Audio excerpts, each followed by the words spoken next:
Good afternoon sir, मेरा नाम अरमान है और आज कुछ जानकारी आपसे हमें चाहिए।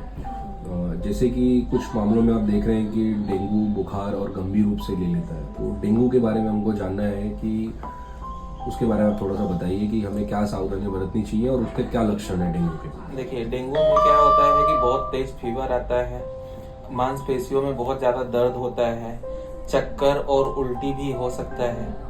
इसके गंभीर लक्षण जो होते हैं वो होते हैं कि आपके आँखों में आँख बहुत लाल हो जाता है और बहुत सीवियर हेडेक होता है। और अगर आपको ये सिम्टम्स बहुत ज़्यादा आ रहे हैं तो आपको तुरंत जाके एक सीबीसी कराना चाहिए।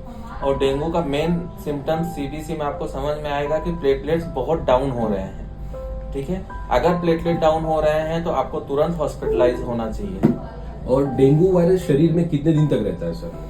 डेंगू शरीर में मैक्सिमम 5 से 7 दिन तक रहता है। और ये कौन कौन से अंग में ज्यादा प्रभावित करता है? कि जैसे कि ये पूरे होल बॉडी में प्रभावित करता है। कभी कभी आप देखे रहोगे कि जिसको डेंगू हुआ रहता है उसका शरीर पूरा रेड हो जाता है, लाल लाल चकत्ते पड़ने लगते हैं, ईचिंग आना शुरू हो जाता है। उसका सिर्फ एक ही रीजन है कि प्लेटलेट्स बहुत कम हो जाता है।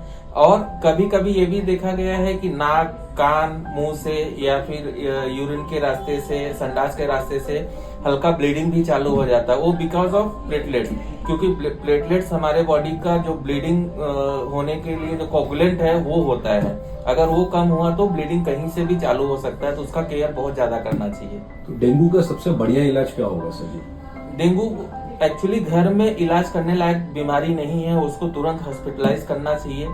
और डेंगू में प्लेटलेट्स बहुत सीवियर लेवल पे कम हो जाता है, कभी कभी ये जानलेवा भी होता है। तो अगर आपको डेंगू डिटेक्ट हो गया है तो घर पे रुक के लापरवाही नहीं करनी चाहिए और जितना हो सके उतना हाइड्रेट रहना चाहिए। पानी, जूस, ये सब बहुत ज्यादा, जितना ज्यादा हाइड्रेट रहेंगे उतना अच्छा रहेगा आपके लिए। जोड़ों और मांसपेशियों में भी इसमें दर्द रहता है? बहुत ज्यादा। ठीक है सर, तो इसके बारे में आप और क्या मतलब हमें क्या कहेंगे कि अगर किसी को डेंगू होता है तो हमारे हॉस्पिटल में कितने दिन उसे एडमिट रहना पड़ेगा और उसका क्या ट्रीटमेंट करवाएंगे? देखिए, डेंगू अगर आपको होता है तो घर पे आप पैरासीटामोल लेके आप घर पे वेट कर सकते हैं। अगर 24 से 48 घंटे के बाद भी फीवर आ रहा है तो आपको तुरंत हॉस्पिटल आना चाहिए, ब्लड टेस्ट कराना चाहिए, हॉस्पिटलाइज होना चाहिए। और सबसे मेन थिंग, अगर आपको ब्लड थिनर, कोई भी एस्पिरिन या ऐसा कुछ चल रहा है जिससे ब्लड पतला होने वाला है, तो वो आपको तुरंत बंद कर देना चाहिए, क्योंकि अगर ब्लड पतला हुआ तो ब्लीडिंग बहुत सीवियर लेवल पे चालू हो सकता है।